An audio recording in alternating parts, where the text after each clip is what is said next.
My name's Adele Onyango and welcome to another episode of Legally Clueless. No, seriously, I have no clue what I'm doing, but I'm pretty sure I'm not the only one. Hey you, welcome to this episode of Legally Clueless podcast. Thank you so much for rocking with me and being part of this family. If you're an OG member, I have got nothing but so much love for you. And if this is your first time listening to this podcast, welcome to the family. Audio episodes like this go out every single Monday and you can stream them everywhere you find podcasts on. And if you head over to our YouTube channel, you can keep up to date with our 3.5 seasons of our video series. A half because we've just started a new season and a new show. And it's called Legally Clueless After Hours. It's so wonderful. The conversations are so soulful. I'm pretty sure you will enjoy it. It's a breath of fresh air, especially if you look at like the shows that are out right now. I think sometimes conversations don't go deep enough, aren't real enough. Many a time they're chasing clout. They're not going deep. Does it make sense? So if you're all about that jazz, head over to our YouTube channel. There is something nice for you over there. There's links to that in our show notes. Last but not least, make sure you join our community. Head over to legallycluelessafrica.com to sign up so you can be part of the fam and get our newsletter. All right, so what can you look forward to in this episode? I'm very excited about it, by the way. Listen to this. Just sitting with my friends, I asked them, how do you invest your money? They're like, what do you mean? I said, yeah, how do you make your money grow? And they said, well, actually, it normally sits in a bank account, which obviously gives me the shivers because that's the worst thing you can do with your money because of inflation. It's not earning anything. You're actually losing money by saving. So the reason I'm really excited about this story is because of just personal developments I've been going through when it comes to money. I want to say maybe beginning of this year. It must have been beginning of this year. My partner and I were having like real conversations about money and like what we need to change and do better. And he had come across this documentary on Netflix. I think it's called Smart Money, if I'm not wrong. Basically, what it was about was like there was 4 everyday people with different financial capabilities or standings and habits, etc. They had different levels of debt, different goals, and they were paired with somebody who had better knowledge when it comes to just making your money work for you and saving and investing and all of that. So they were paired with these people who walked with them across a couple of months just to get them having better money habits, right? You know, I remember one of the people was this, I want to say American football player, and he was paired up with another black man. I think at a point he had squandered a lot of the money that was coming in and he was just trying to make better decisions because now he had a family. You know, he was able to understand, buying stock and things like that. I remember him saying that these were not things that were ever taught to him. I was just like, please preach, brother. Same was up over here, okay?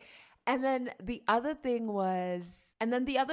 was, I remember one lady who was a creative and artist at heart, and she was working as a bartender, just trying to make money to pay her bills and to be able to put it back into her artwork. She was paired up with somebody, and I still remember them saying, it's not beyond this world to be able to build your creative enterprise into something that you can live off of full time. So like, let's work towards that. You know what I mean? I was just like, definitely something I needed to hear because there's like a lot of creative stuff that I aspire to do with my writing, with storytelling, etc.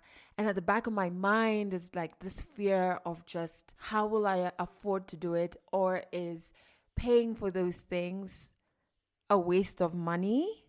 You know what I mean? In present day, with all the madness that's going on in the world. So yeah, it was very affirming. I remember the other people there was a family. The person they were paired with, they were trying to figure out how to get to a point where they could retire. And I can't remember the name of the number, but there's like an amount you have to have. And then you work backwards from it to say, okay, fine, this is how I'm going to get to that amount, because when I hit that amount, I can actually retire. Like, I'm not going to have to be a slave to work or a slave to my business, etc.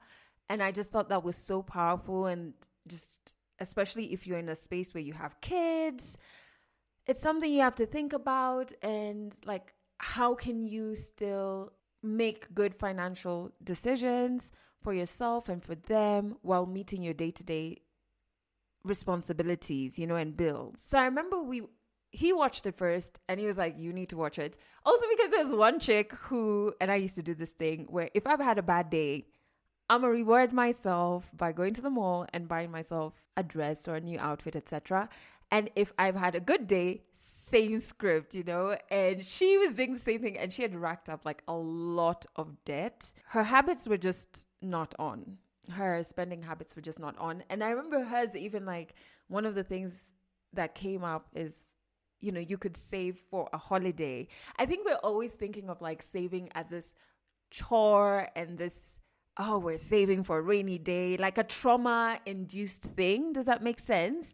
You could be saving for something responsible. You could be saving for rest. You could be saving to reward yourself. You know what I mean? It doesn't have to be so trauma-informed.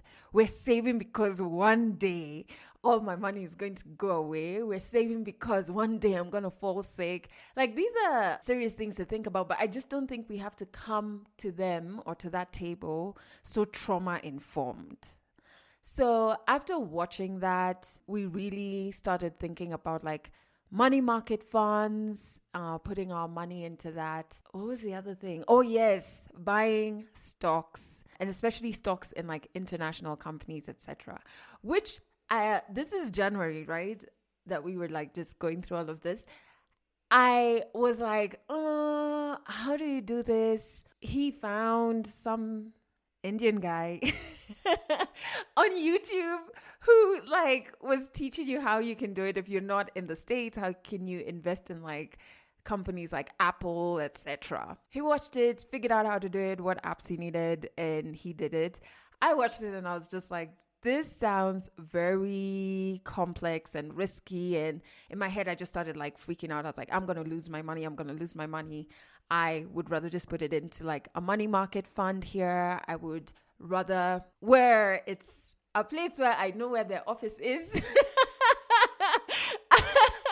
I can rock up in case they try to run away with my money. I can pull up and we can have a conversation, And so I remember just kind of like trying to think, okay, what exactly is my relationship with money and why am I so scared? It takes me such a long time to make an investment, and not even like serious investment. Just like I was saying the other day, like anything that costs over 10,000 Kenya shillings, which is what now it's like what, $70, $80. Anything that costs me more than that, I'm just like, nope. That's a waste of money, blah, blah, blah, blah, right? And it's good to evaluate what you're spending your money on. But I think for me, it's so trauma-informed that it takes me so long to make a financial decision. For example, I need actually a new phone because of a new business I'm starting and certain directions I want to go with my work. And I have been saying it for the whole year, that I want a Google Pixel phone.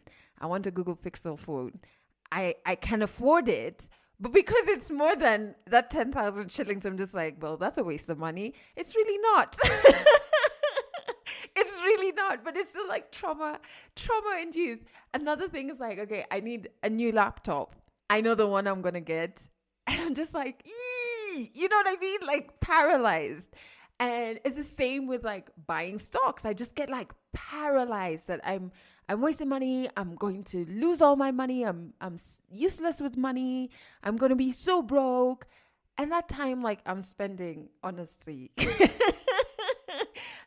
a small amount of money. Like, but the way I've stretched it out is just like, sis, this doesn't make any freaking sense.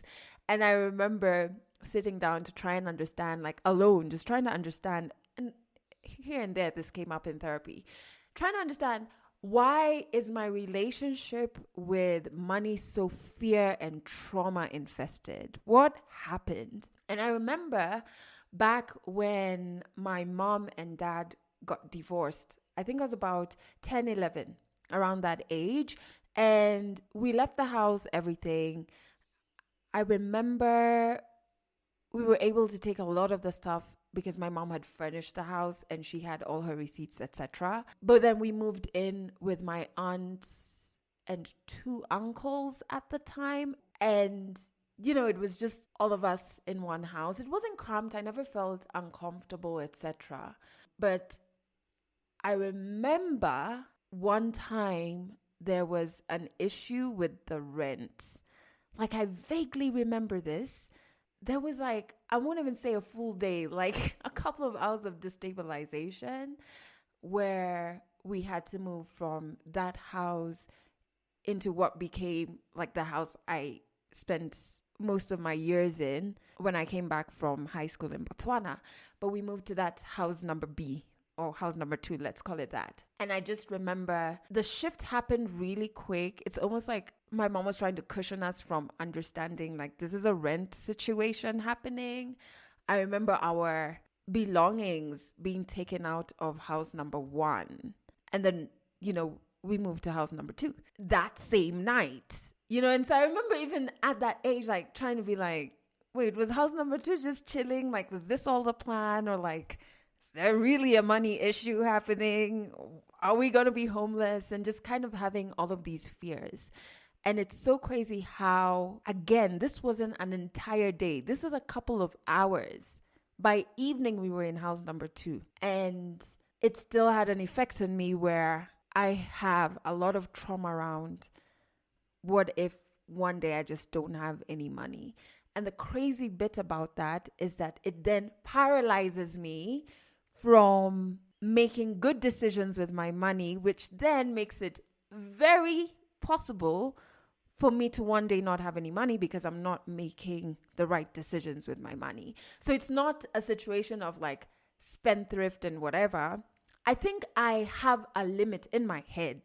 So even like when I reward myself with a dress or whatever, it wasn't like I was walking out, like in those rap videos when the guy has gone to spend on the chick and they walk out of the mall or the shop with all of these bags. No, it wasn't like that. Probably walking out with like one bag or whatever what is fitting in my handbag, So I wasn't like spending ridiculously, but I was just so scared of making investments, And so at that time, I would have rather looked at my money sitting in my bank account because at least I can see it. But in the long term, that's still a pretty not good way of making your money work for you, which you will hear a little later in this episode, in the story. And so I want you in this episode to really sit with yourself and ask yourself what emotions and emotional experiences, traumatic or not, are informing your relationship with money. Yours could be completely different from me, but just ask yourself those questions as you listen to the storyteller today. And I'm so excited to have her on here. Her name is Radhika. How I got to meet her was through the Visa Everywhere initiative. And if you've never heard of it, you could find yourself needing it, especially right now where we're all busting with like innovative ideas for startups, for new businesses, new organizations. So you start the startup, you believe it's definitely going to change your country, your county, your continents. Like, it's a real solution to real problems, right? But then there's always that stumbling block of, I need funds. I need funds to get this idea up and running, you know what I mean? Or else it just remains in my head. And that's where the Visa Everywhere initiative comes in. It's an open innovation program that helps startups like yours unlock new opportunities. And they can even give you a global platform for you to demonstrate your startup, your groundbreaking solutions to a wider audience. So it's not just people in your community, immediate community, who are knowing about you. And I only found out about the Visa Everywhere initiative this year, but it was actually first launched in 2015. Started off in the US, but it's quickly expanded into a global program. So as of now, nearly 12,000 startups have applied to the program. Yep. And many of these startups now work with Visa or Visa's clients. So there's an opportunity to network beyond the clients that are within your reach right now. Now, how I found out about our storyteller in this episode, we're about to jump into a story, don't worry, is through a competition that the Visa Everywhere Initiative has. So it's a competition that gives you a global stage and you get to pitch your solutions to a panel of payment experts, and then you get to win prizes and gain wider attention in the sector. So this year, I'm super proud of the Kenyan participants, okay? In July, which was around the time I was getting to hear about Visa Everywhere Initiative, we had some Kenyans winning, and we're going to get to know one of them in this episode. So one of the winners was iFluence. They took the overall prize of $20,000 US. There was also Ledger. There was also Ndovu. And Ndovu walked away with $10,000 US. They won the Impact Award. And so in this episode, we're going to hear the story of Radhika, an amazing Kenyan woman who is one of the brains behind Ndovu. And she's going to help me and you start to change our relationship with money. Legally Clueless, powered by Visa Everywhere Initiative, helping startups unlock new opportunities. Hi, my name is Radhika Bachu and I'm from Kenya, the wonderful land in Africa. It's a great place if you haven't visited before. So I grew up in Nairobi, which is the capital city in Kenya. I had majority of my adolescent life in Nairobi, went to Nairobi Academy, and then went to Canada for schooling for a little bit, and then have been back and forth. So then came back to study a little bit more, then went to London to study and lived there for 15 years. So I am Kenyan and I'm so glad to be back now, but I've spent half my life away. So I think the first feeling, and I think everyone can relate to this, when you first move to a new city, is this fear of the unknown, not knowing where you are, you have no friends, the being out of comfort, and that never changes. So I have probably relocated 3 times. So first in the UK with my mum, and then I moved to Canada, and then I moved back to the UK, and that feeling never changes because you're still getting used to the cultures and making friends. I think the biggest culture shock is just not knowing how to do the simple things, how to get from A to B, and you have to learn. And now that I'm a little bit older, it's easier to do. And we're well-traveled now. When you're in your young years, you've been on 1 or 2 holidays, but travel now is more easily accessible, so you figure out those little things.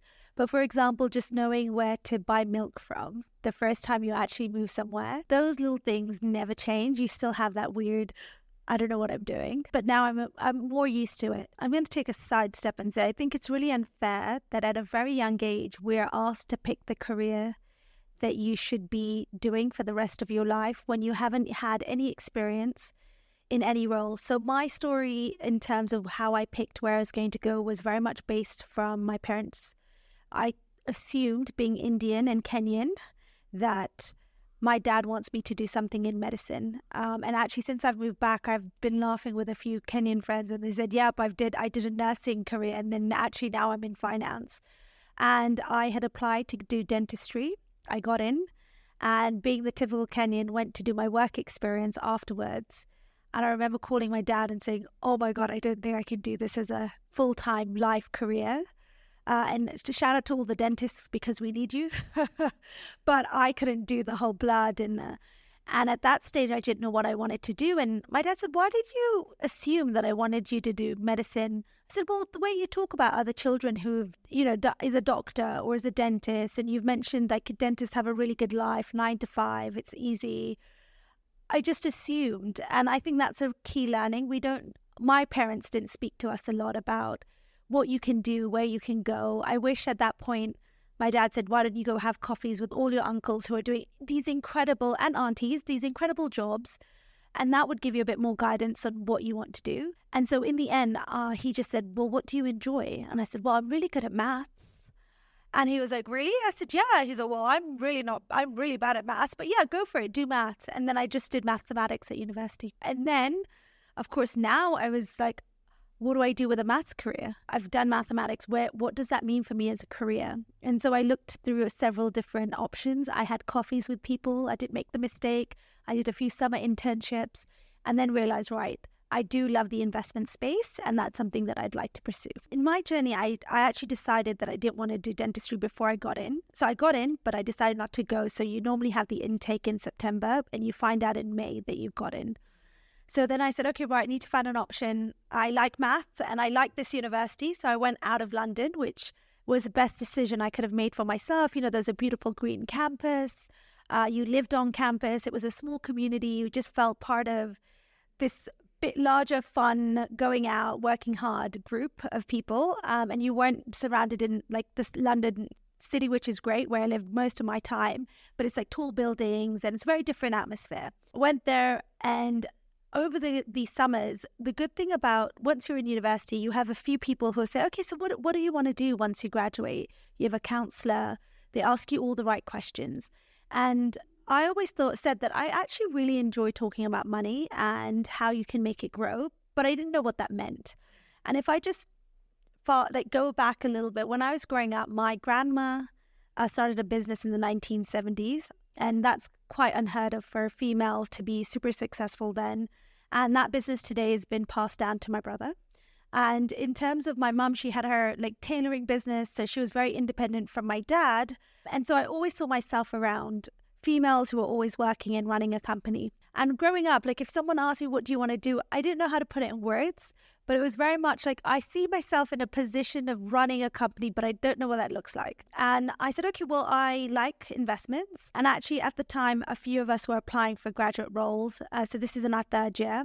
And the idea is that you're hearing everybody in your cohort of the year saying, oh, I got a job at Accenture, I got a job at Deloitte, I got a job at PwC, I got a job at all these big firms. And the pressure is real, right? Because you're all, again, with life, you're compared all your schooling life to be brilliant, and now it's crunch time. Everyone was applying for auditing, which of course is the highest intake in the finance industry. They need a lot of auditors because the turnover is really high. Because auditing is when you go into a company and you say, okay, they have 10 chairs and they have 5 boxes of tissue. Like, it's really boring.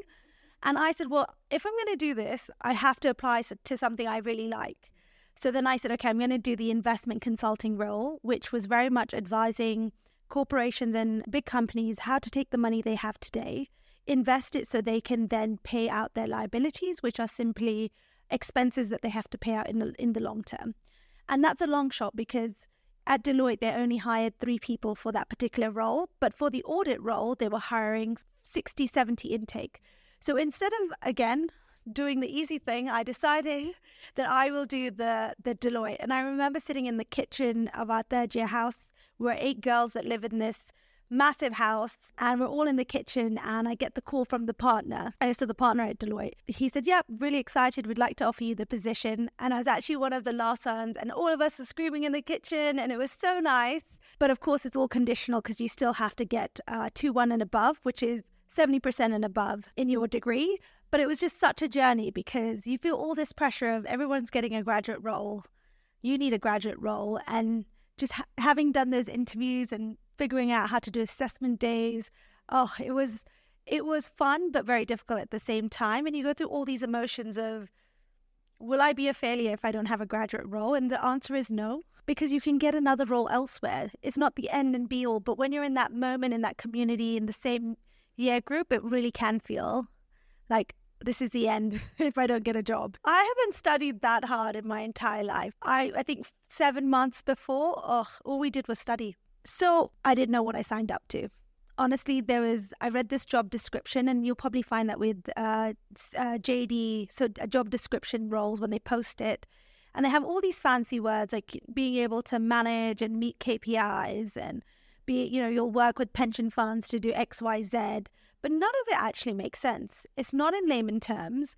And so I signed up for a role that was very much heavily involved in working behind spreadsheets, which was good because you do need to have the technical experience. But I thought my time would be more client-facing versus behind spreadsheets.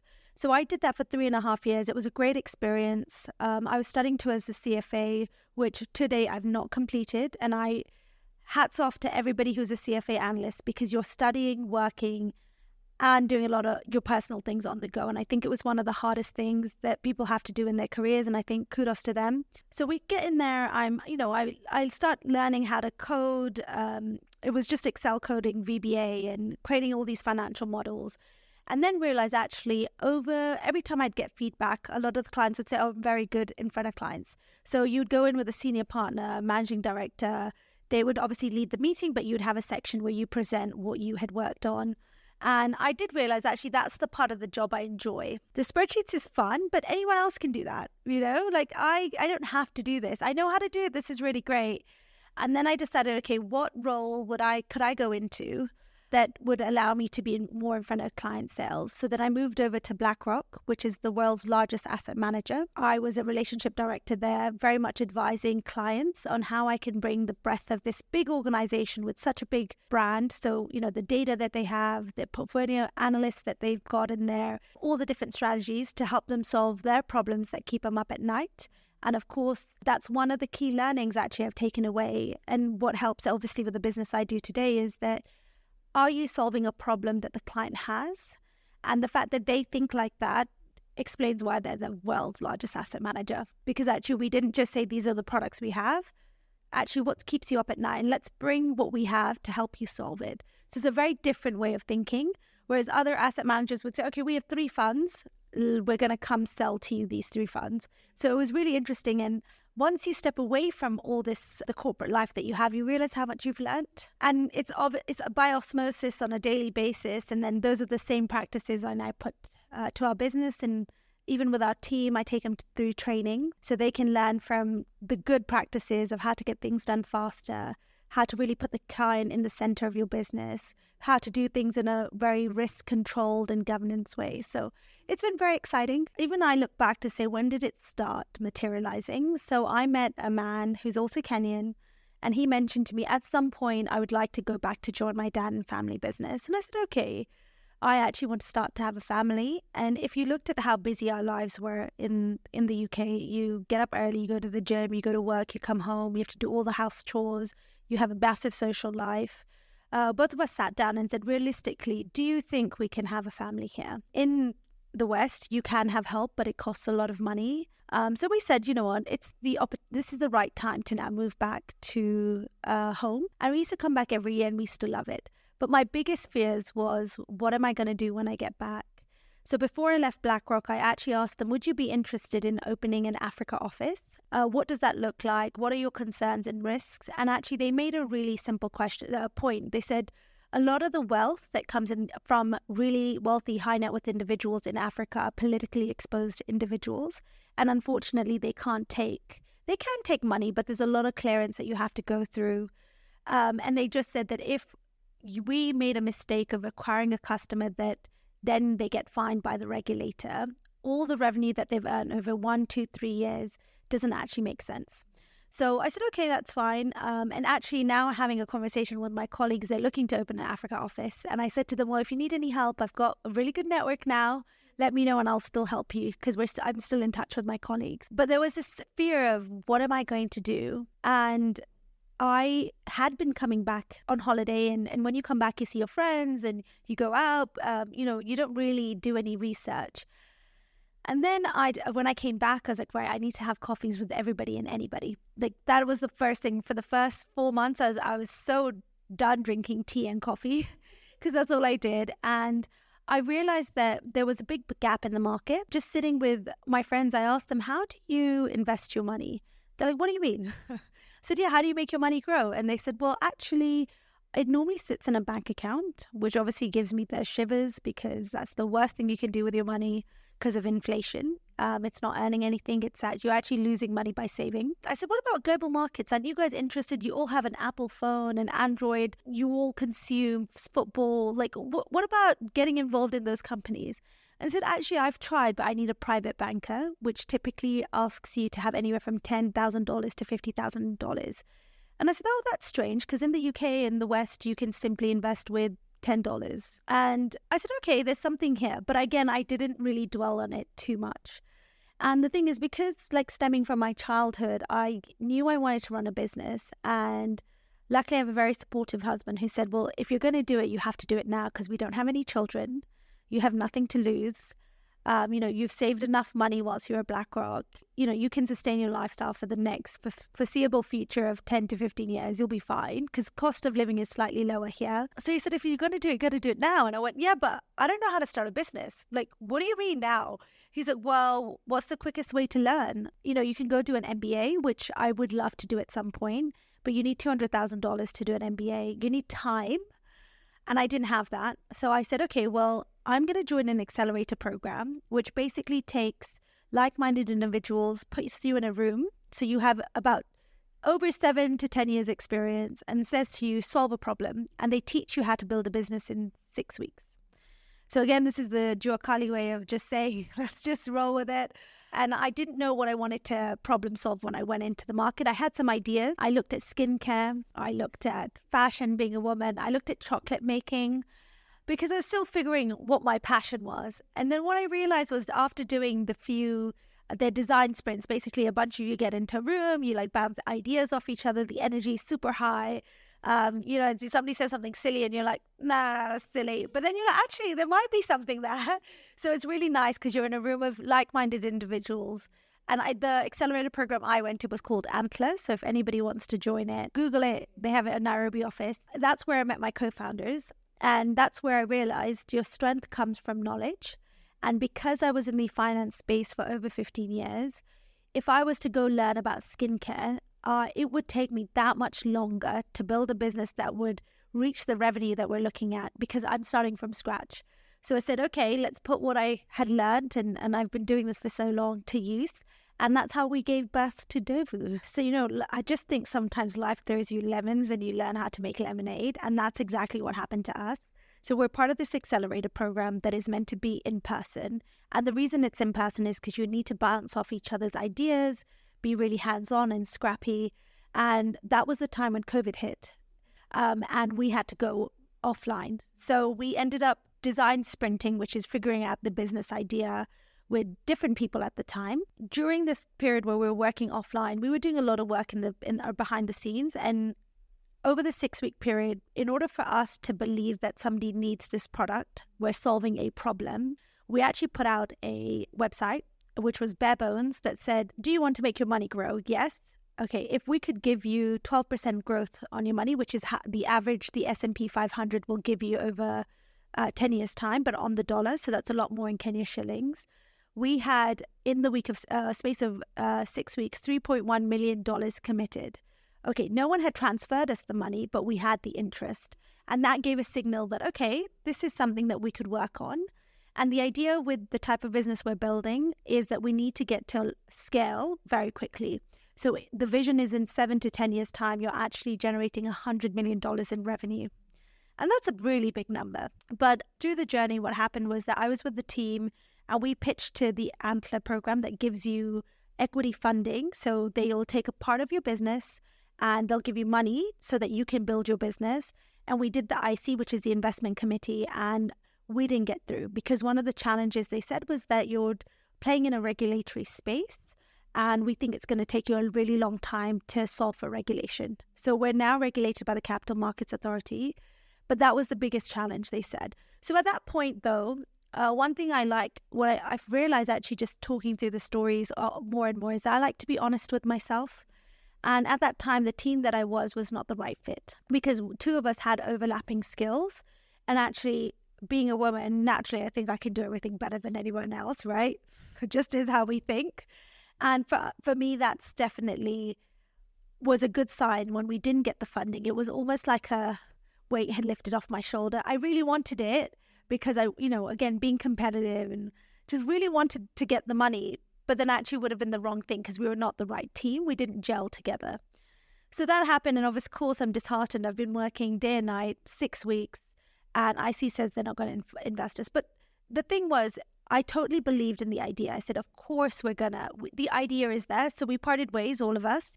And I said, right, I'm going to find another founding team. But this time I did the opposite thing. I said, okay, well, where's my weaknesses? In order for this business to grow, what do I need in this space? So I needed a tech person, so our CTO, and I found him through the same cohort, so the same program, because I don't know how to code. I mean, I know a bit of coding, but I don't know how to code and manage developers and explain to them my marketing vision into tech words. Like, I don't know how to do those things. And also I realized, okay, I'm still, even though I'm Kenyan, I'm coming back. I don't understand business language. And I think this is a really key nugget.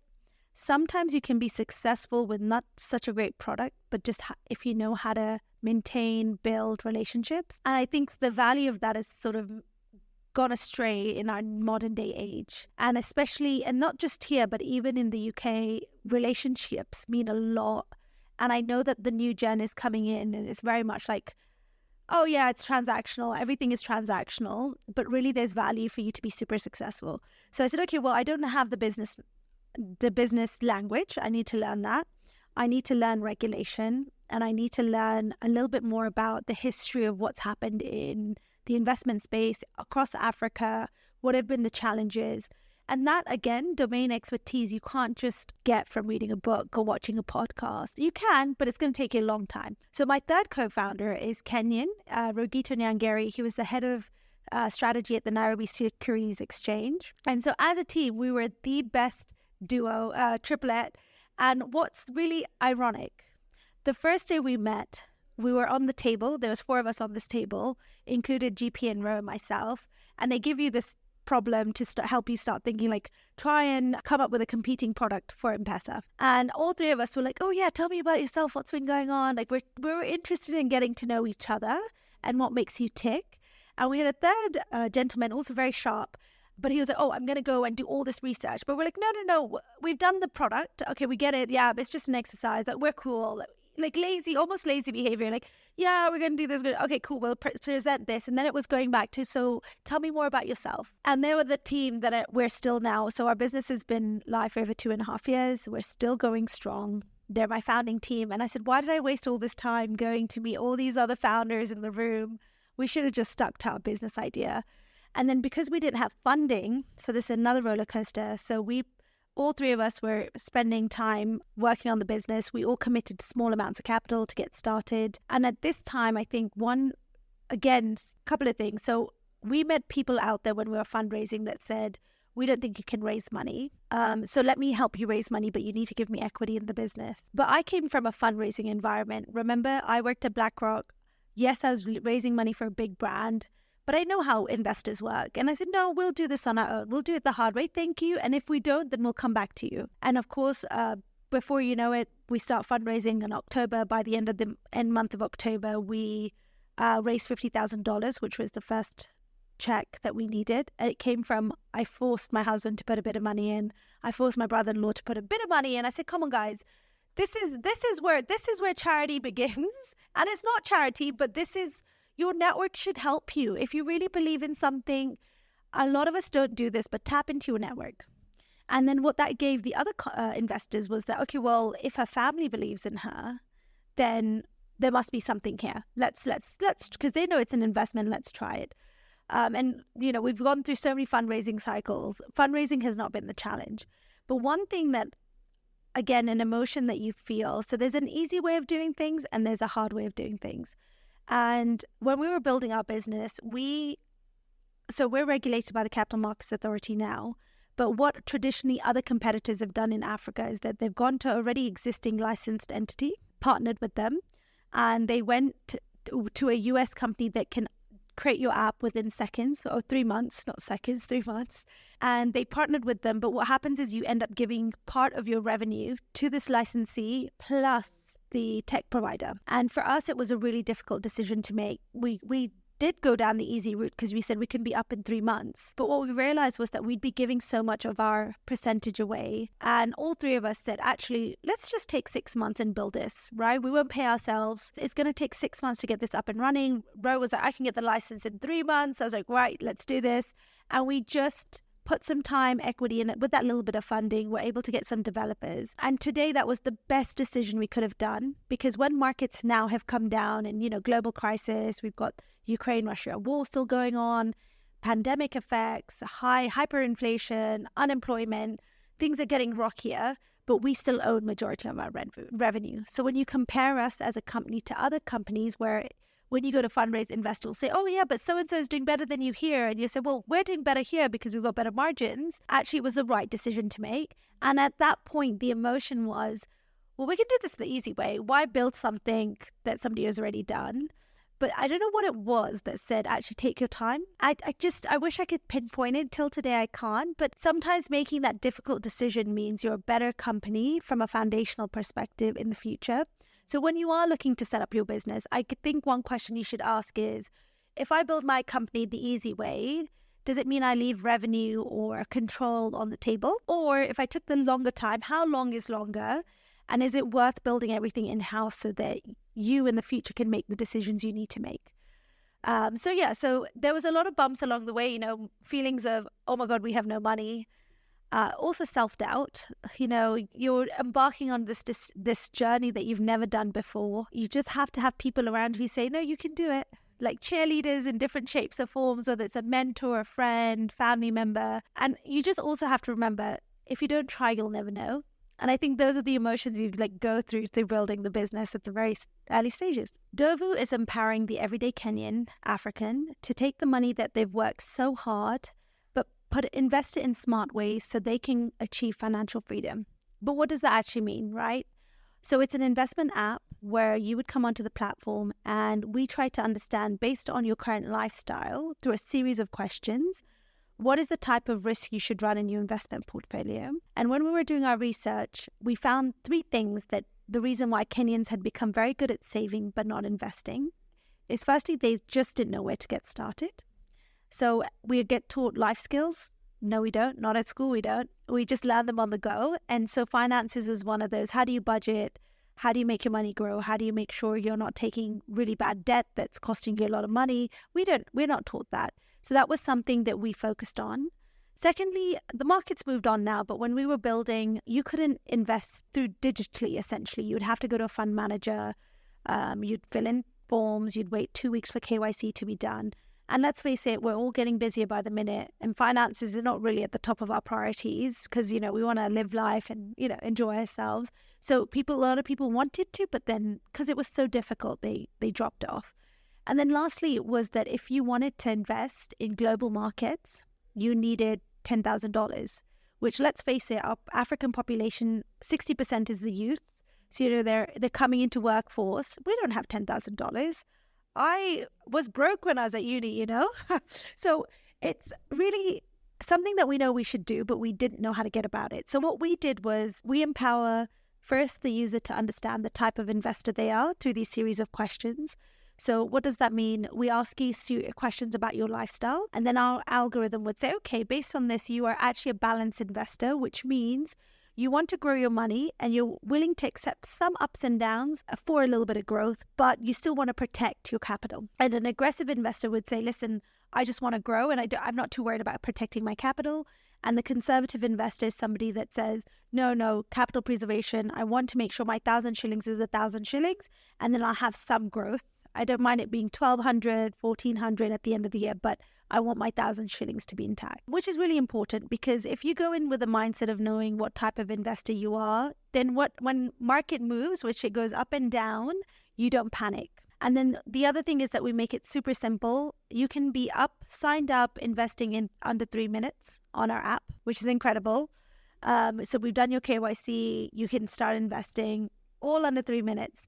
And then lastly, we allow you to get started with as little as, on the investment side, which is 5,000 shillings, and on the savings side is 200 shillings. That is incredible because I truly, truly believe that because investing is emotional, people are not, it's not like going into a supermarket and buying a bottle of water. You've paid 200 shillings and you get the bottle of water. Here you're saying, I'm going to put my money away without getting anything instantly. And so the fact that we make it so easy to get started is really where the value is.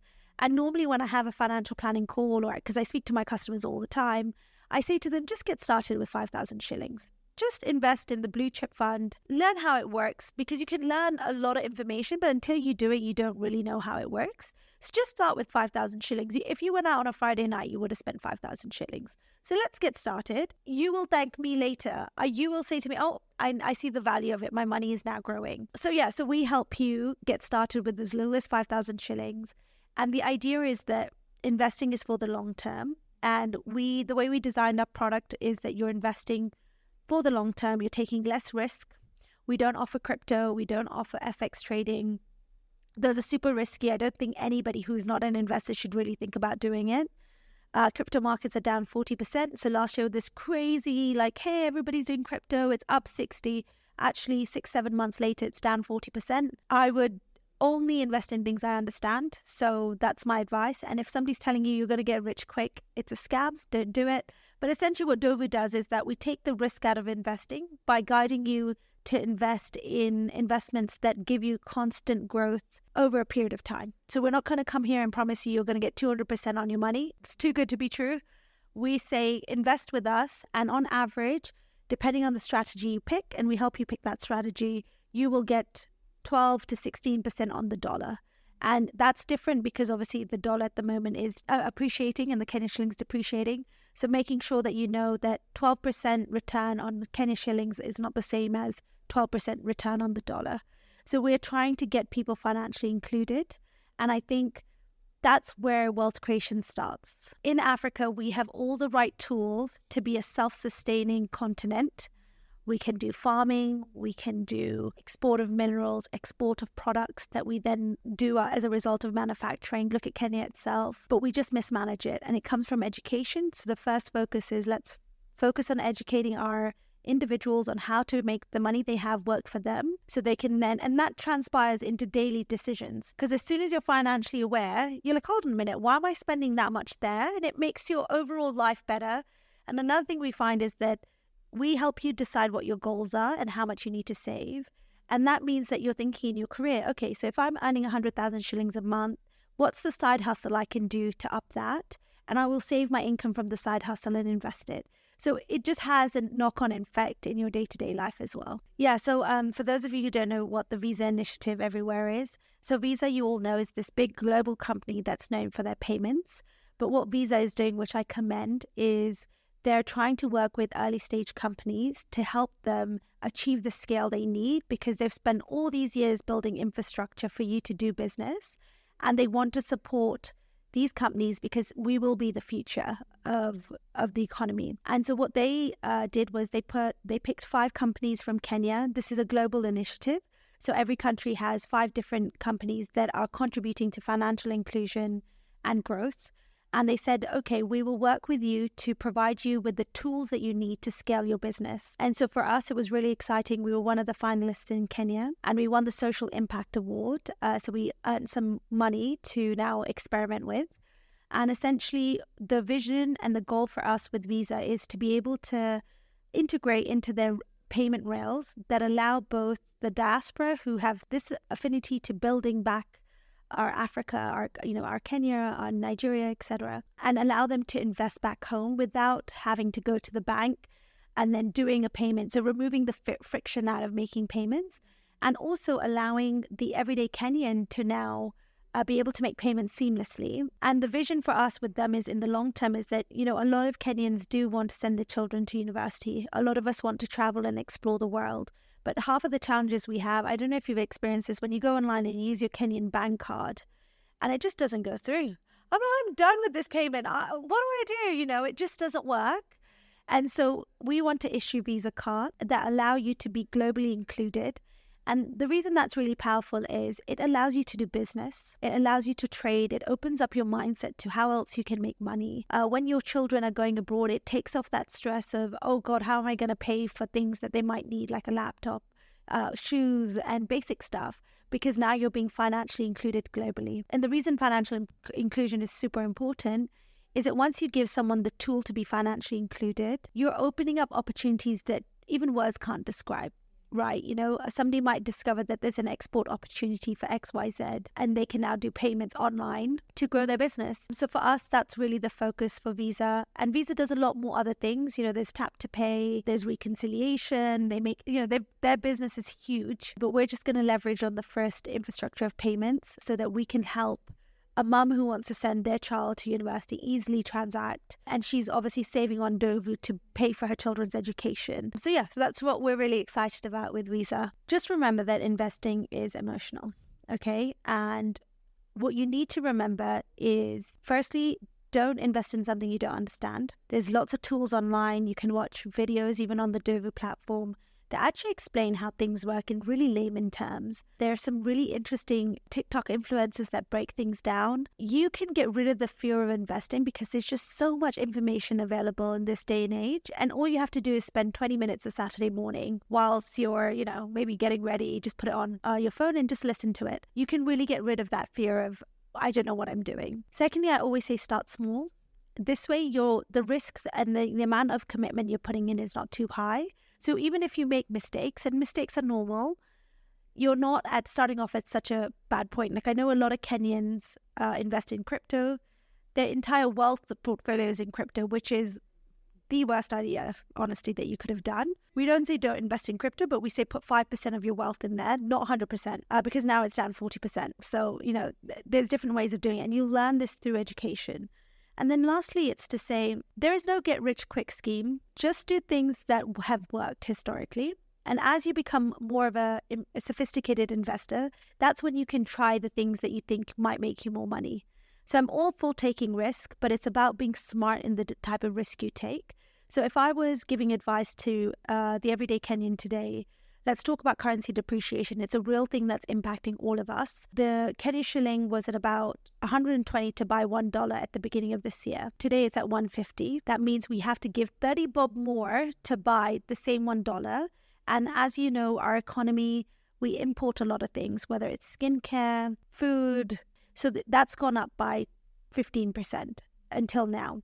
And the CBK is predicting that the Kenya shilling to the dollar will go up to 200 shillings by the end of this year. So we're likely to see another 15% depreciation of our currency. But what do we do in this situation? This is all gloom and doom, right? But really, actually, you can be really smart with your portfolio, and you can say, okay, I'm going to try and invest in dollar denominating investments. And it doesn't have to be scary. If you were to convert your 10,000 shillings to dollars today, because we expect it to the Kenya shilling to get worse, by doing nothing, you've already earned 15%. But of course, just holding your money in a bank account is the bad idea because you're also experiencing inflation. You have to put it to work. I would recommend download the Dovu app and get started and either look at the technology fund, the gold fund. So the technology fund will give you anywhere from 18 to 24% year-on-year growth on the dollar. The gold fund will give you anywhere from 8 to 12% because it's more safer. It's a gold, it's a commodity.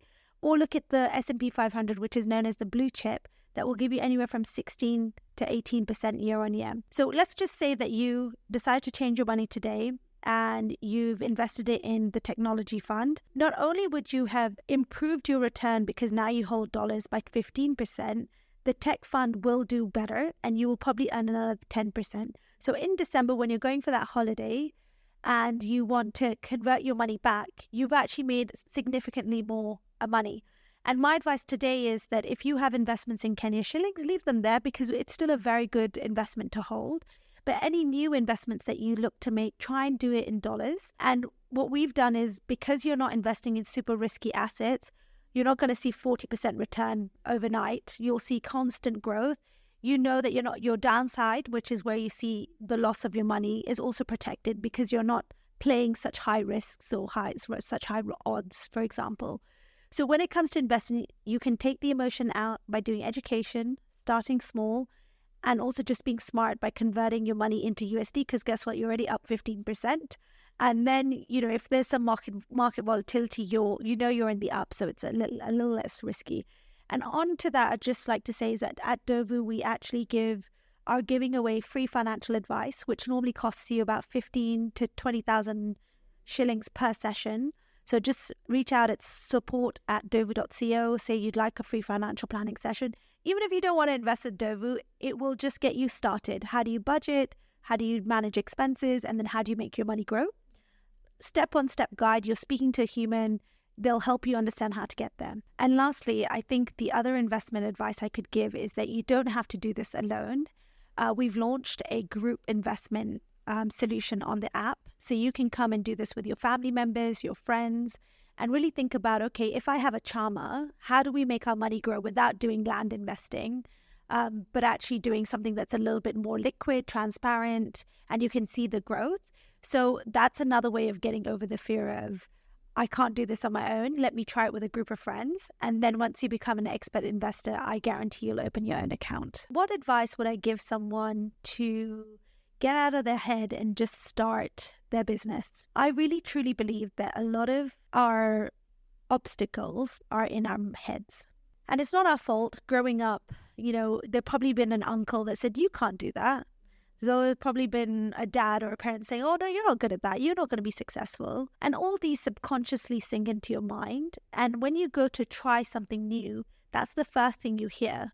I remember when I was going to do anything dumb, I knew my dad was saying, if you do that, you're going to be in a lot of trouble. And then you didn't do it, right? Which I'm really grateful for, because some of the things that were placed were really dangerous. And so I had that voice, but that voice is still there from other people saying, you can't do X, or you're not good enough to do Y. And it's all actually in your head. And if you tell somebody your dream and they don't relate to it, or they laugh at you, actually, they're not even meant to be part of your circle. I have become very good at not being around people that limit my growth, and I make conscious decisions in order to achieve that. I think at this stage, it's very important to do that, because you don't want to be with a group of friends saying, I'm going to start this business. And they're like, oh, actually, I don't think that's a good business idea. Well, how do you know? You've not tried it. Secondly, I would say those limiting beliefs, you need to change the narrative in your head. You need to say, okay, everyone's saying I can't do this, but what are the weaknesses and what are my strengths? And what do I know about this market? Call people, run a Facebook ad. It costs you 200 shillings.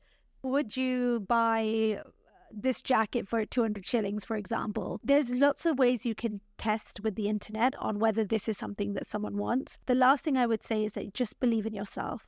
So one thing I do, which is kind of cheesy, I think you end up doing this when you become a founder, a business owner, because it's quite a lonely journey at the top, is that you have to find motivations from different areas. And so recently I did a leadership course. I read a lot of stuff around the mindset, etc., because you have to do it, because it is a tough journey. And the one thing I tell myself every day is that you can have it all. And the reason being is that as a woman, and this is coming from a woman perspective, you're told you can't have a family. If you have a family, you can't have a successful business. But if you have a successful business, that means your family life and your marriage is going to fall. So I tell myself every day, I can have it all, because there are moments where you think, because I have a family, I'm married, I am running this business, I want a bit of a social life. So I just remind myself that I can have it all. And guess what you do? From that mindset, you start problem solving. You'll find people that can support you in different areas of your life, and you use them. And I think even as an entrepreneur, you don't have to build this on your own.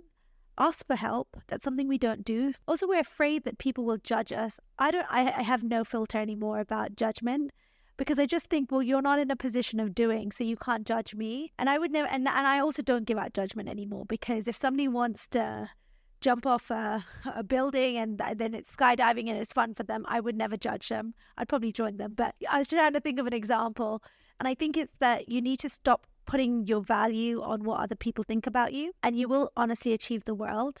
I actually think the minute you stop thinking about what would I look like in society, you'll probably be A, much happier, and B, you'll achieve all your goals. And this simple thing, in the beginning of every year, you should write down your goals. And then every year you should check back in your goals. Am I doing the right things in this space? By the end of the year, you do another check-in. And I've been doing this for about, I'd say 10 years. And every time, anything I've written down has come true, because subconsciously, you don't realize it, but in your mind, you're working towards this goal because you've actually written them down. And you're like, oh yeah, I would love to have done X. And it just somehow, an opportunity presents itself. And because you're not limiting it to your mind saying, oh, I can't do this, you're written, I will have done this and I will have done this. And it's just mindset. And I think all the great founders, if you speak to now, is probably having the same journey I am after 2 years of being a founder, is you find ways to motivate yourself. And if you don't believe in yourself, no one else will. So get rid of those limiting beliefs, that weird comment that somebody may say to you that, oh, I don't think this business idea is going to do well. Great, that's your opinion. You're not working hard. You don't know what I'm doing to get there. Cool. Cool story, bro. Legally Clueless, powered by Visa Everywhere Initiative, where startups unlock global opportunities and platforms. Visit www.visa.co.ke/visa-everywhere to learn more. Wasn't that just such a powerful story? So many things stood out for me. And I remember after recording this, I called my network. I called actually one member of my network, my best friend, Kadzo, and I was telling her exactly what Radhika said, which was your network should help you. And I was just like, whew, thank God I'm doing one thing right, because my network is helping me. So I'm on the right track there. Another thing that really stood out for me was when she talks about the 10 years experience she already had when she was trying to figure out what business to start when she came back home to Kenya. And she thought about like chocolate and fashion and jewelry, etc. And then she came back to like, hang on, I have 10 years experience in this particular thing. It makes sense for me to build a business there. And I've never heard that. Even when I was first thinking of leaving my previous radio job, I went through that same process of trying to figure out what business will make sense. And I actually landed on jewelry. I even had suppliers. I even remember having a conversation with my late Uncle Peter, just telling him like, yeah, this is what I'm going to do. So this is the pricing. Like, dudes, I was well on my way. But I mean, what she said does make sense. If you've got 10 years experience, maybe it makes sense to dive into that. So start thinking about not only what you're passionate about, but what you already have real experience in. Ooh, I also love when she talks about having the right team. I'm putting together my team now, and that's just a wonderful, the 2 pointers she talks about, what are my weaknesses? So you look for people who are strong in those, and what do I need to learn? Oh, that part, I was just like, yes, taking notes. And then lastly, what type of investor are you? That is so important to understand. Because remember the beginning of this episode, I was talking about how January, my partner and I are talking about like investing, blah, blah, blah, blah. And then he is like jumping in. You know what I mean? And I'm just like, yeah, no, I'm not going to lose my money just like that. I don't want to lose my money. And so because we're two different types of investors, we probably can't invest at the same rate, or maybe even in the same thing or the same amounts. You know what I mean? So it's not to say, if you're not a risk taker when it comes to investing, it's not to say something's wrong with you and that investing is not for you. You're just a different type of investor. So investments are not normally explained to me like this. So once I heard this, it feels a bit more settling. You know what I mean? And I'm like, okay, now I can invest the way an investor like me should invest. So absolutely loved having Radhika on the podcast. So what I want you to do is, in the show notes, make sure you check out the Visa Everywhere initiative. We have put a link to their website so that if you run a startup, you can go and start seeing when the next call out for the next competition is and how you can tap into that network. It's www.visa.co.ke/visa-everywhere. But that link is in the show notes. Another thing I want you to check out is Ndovu. I've started investing with Ndovu, so I'm very excited. Let's do this together, imagine. Let's just change our relationship with money from this episode. Let this be a new beginning. So I have in the show notes also put a link to Ndovu, the app. You can download it, feel your way around it. And even if you choose not to invest on the platform, make one decision after this episode that changes your relationship with money. All right, if you want to share your story on this podcast, make sure you sign up, or rather fill out our storyteller form. It's also in the show notes. If you are in Kenya, it doesn't matter where in the world you are, we will get your story. You're African, your story is valid and it needs to be heard. If you're in Kenya, you can catch us on Trace FM every single Monday, Wednesday, and Friday at 1 p.m. and 11 p.m. And I will catch you.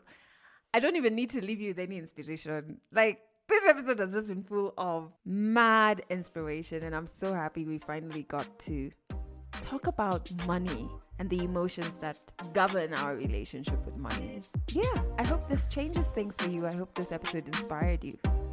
That's it for this episode of Legally Clueless. You can share this podcast with your friends. You can keep it for yourself. I'm not judging. Just make sure you're here next week for the next episode.